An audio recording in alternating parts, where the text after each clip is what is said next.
प्रधानमंत्री नरेंद्र मोदी, वित्त मंत्री निर्मला सीतारमण, मुकेश आम्बानी, अनिल अग्रवाल, गौतम अदानी, 39খন राष्ट्ৰৰ राष्ट्रदूत আৰু प्रतिनिधि, 8000 नाचनी আৰু মাদলৰ চেও।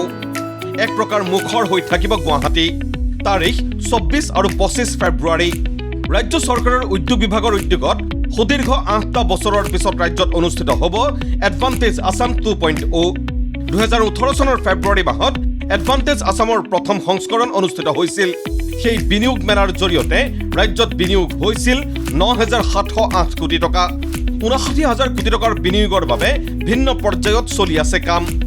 ৰাজ্যত বিনিয়োগৰ এক বিশাল দুৱাৰ প্ৰাক্তন মুখ্যমন্ত্ৰী সৰ্বানন্দ সোণোৱালৰ দিনত খোল খোৱাৰ পিছত বৰ্তমানৰ মুখ্যমন্ত্ৰী ডক্টৰ হিমন্ত বিশ্ব শৰ্মাৰ কাৰ্যকালত এডভান্টেজ আছাম 2.0 অনুষ্ঠিত কৰিবলৈ প্ৰস্তুতি চলি আছে। 24x7 মুডত কাম কৰিছে মন্ত্ৰী বিমল বৰা আৰু উদ্যোগ খণ্ডৰ কৰ্মচাৰীসকলে। সাজু কৰি তোলা হৈছে খানাপাৰা খেলপথাৰ। ইয়াতে 24 ফেব্ৰুৱাৰীত শুভাৰম্ভ হ'ব এডভান্টেজ আছাম 2.0। ৰাজ্যৰ উন্নয়নত আন এক নতুন দিগন্তৰ সূচনা কৰিব পৰা এই বিনিয়োগ মেলাৰ উদ্বোধনী অনুষ্ঠানত উপস্থিত থাকিব প্ৰধানমন্ত্ৰী নৰেন্দ্ৰ মোদী। উপস্থিত থাকিব ৰিলায়েন্স আৰু বেদান্ত গ্ৰুপৰ চেয়াৰমেন ক্ৰমে মুকেশ আম্বানী আৰু অনিল আগৰৱাল। ইয়াৰ পিছতেই থেমেটিক আৰু মিনিষ্টৰিয়েল ছেছন আৰম্ভ হ'ব। আমাৰ থিমেটিক ছেছন হ'ব, মিনিষ্ট্ৰিয়েল আমাৰ ছেছন হ'ব। আমাৰ প্ৰায় 7খন ৰাষ্ট্ৰৰ প্ৰতিনিধিয়ে এতিয়ালৈকে অহাৰ কনফাৰ্মেশ্যন আমাক দিছে।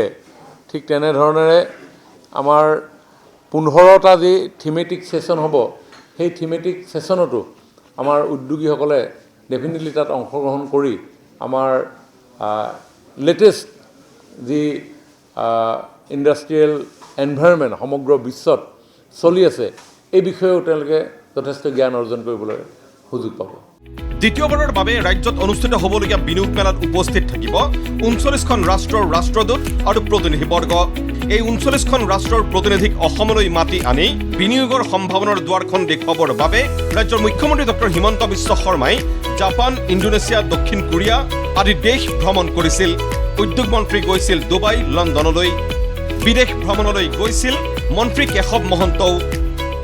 মুখ্যমন্ত্ৰী ডাঙৰীয়াই জাপানলৈ গ'ল, দক্ষিণ কোৰিয়ালৈ গৈছে, ছিংগাপুৰ তেখেতে ভ্ৰমণ কৰিছে, ভূটান তেখেতে ভ্ৰমণ কৰিছে।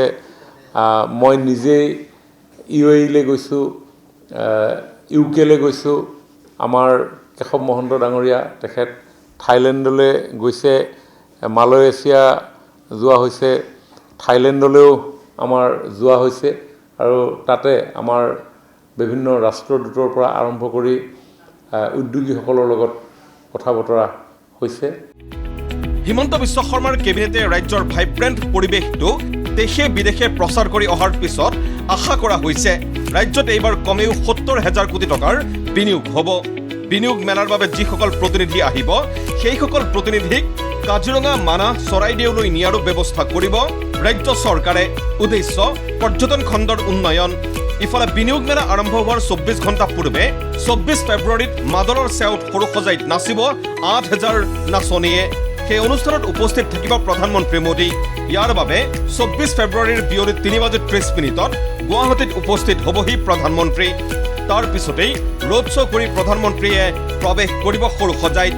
তাতেই শিল্পীৰ অভিবাদন গ্ৰহণ কৰি প্ৰধানমন্ত্ৰীয়ে 4 বজাত সম্বোধন কৰিব ৰাজ্যবাসীক। সেই সম্বোধনৰ পিছত 20 মিনিট ঝুমুৰ নৃত্য আৰু লেজাৰ শ্ব' উপভোগ কৰি গুৱাহাটীত নিশা কটাব প্ৰধানমন্ত্ৰীয়ে।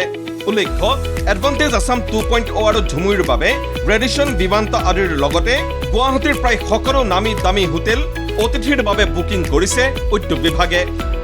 ভিডিঅ' জাৰ্নেলিষ্ট পুলকেশ পাঠকৰ সৈতে প্ৰাঞ্জল বৰাৰ ৰিপৰ্ট, ND24।